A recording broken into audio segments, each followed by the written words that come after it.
Chapter 2. Halfway across town, Dr. Yanni Zinchenko, the world-famous librarian, was walking briskly through the cavernous building that was only days away from its gala grand opening. Alexandriaville's new public library had been under construction for 5 years. All work had been done with the utmost secrecy under the tightest possible security.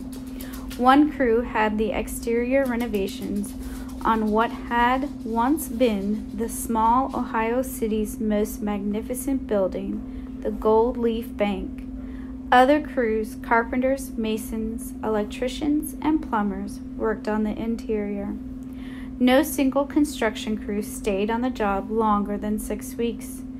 No crew knew what any of the other crews had done or would be doing.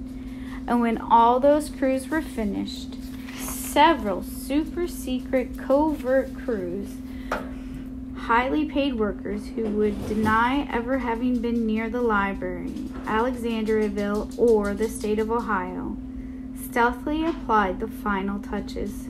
Dr. Zinchenko had supervised the construction project for her employer, a very eccentric, some would say loony billionaire. Only she knew all the marvels and wonders the incredible new library would hold and hide within its walls. Dr. Zinchenko was a tall woman with blazing red hair.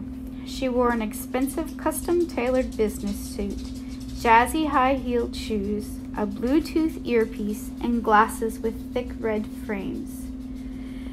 Heels clicking on the marble floor, fingers tapping on the glass of her advanced tablet computer, Dr. Zinchenko strode past the control center's red door, under an arch, and into the breathtaking large circular reading room beneath the library's 3-story tall rotunda.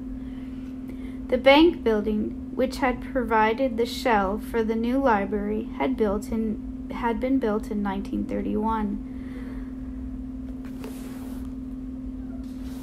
With towering Corinthian columns, an arched entryway, lots of fancy trim, and a mammoth shimmering gold dome, the building looked like it belonged next door to the triumphant memorials in Washington, D.C., not on the small Ohio town's quaint streets.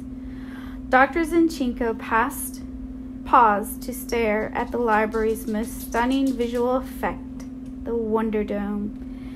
10 wedge-shaped high-definition video screens, as brilliant as those in Times Square, lined the underbelly of the dome like so many orange slices.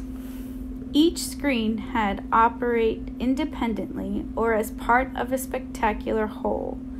The Wonder Dome could become the constellations of the night sky, a flight through the clouds that would made viewers below sense that the whole building had somehow lifted off the ground, or, in Dewey Decimal mode, 10 sections depicting vibrant and constantly changing images associated with each category in the library cataloging system.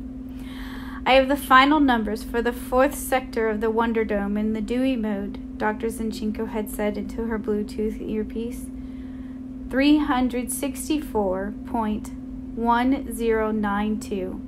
She carefully over-enunciated each word to make certain the video artist knew what specific numbers should occasionally drift across the 4th wedge amid the swirling social sciences montage featuring a floating judge's gavel, a tumbling teacher's apple, and a gentle snowflake of holiday icons.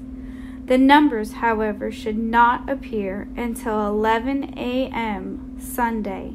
Is that clear? Yes, Dr. Zinchenko, replied the teeny voice in her ear. Dr. Zinchenko studied the holographic statues projected into the black crepe-lined recesses cut into the massive stone piers that supported the arch windows from which the Wonder Dome rose. Why are Shakespeare and Dickens still here? They are not on the list for opening night.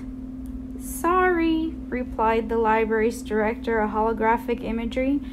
who was also on the conference call. "I'll fix it." "Thank you." Exiting the rotunda, the librarian entered the children's room.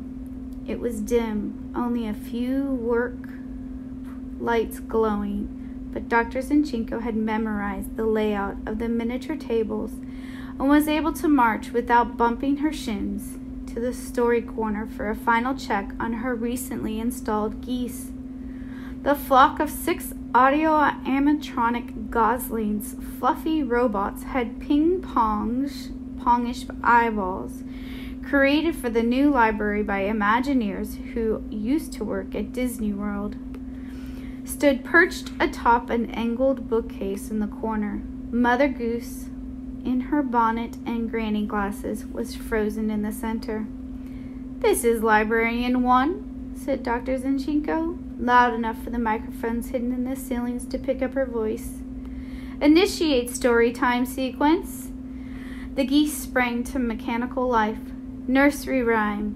The geese honked out "Ba ba black sheep" in 6-part harmony. "Treasure Island."